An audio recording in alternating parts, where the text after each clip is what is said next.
Price God. ஒரு குட்டி story பார்க்கலாமா? உங்க வாழ்க்கையில எப்பயாவது தன்னந்தனியா இருக்கீங்கன்னு பயந்துருக்கீங்களா? அதாவது இருட்டுல தனியா இருக்கிறதுக்கு, ஒரு புது கிளாஸ், பிளேஸ் அல்லது ஸ்பேஸ்ல தனியா இருக்கேன்னு பயந்துட்டு, ஏன் உங்கள சுத்தி இருக்கிற கூட்டமே உங்களுக்கு தெரிஞ்சவங்க, நீங்க நம்பி இருந்தவங்க, உங்களுக்கு எதிர்த்து வந்தப்ப?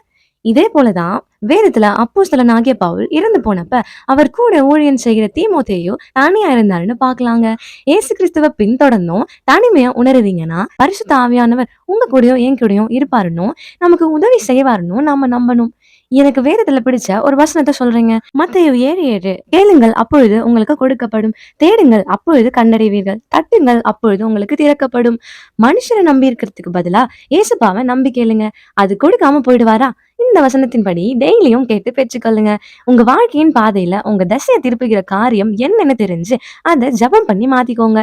மத்தேயு 7:7 படி நீங்க எதை கேக்குறீங்களோ அதை கொடுப்பேன்னு வாக்களித்தார்ல, அது சொல்லி தைரியமா ஜெபம் பண்ணி பெற்றுக்கொள்ளுங்க. God bless you.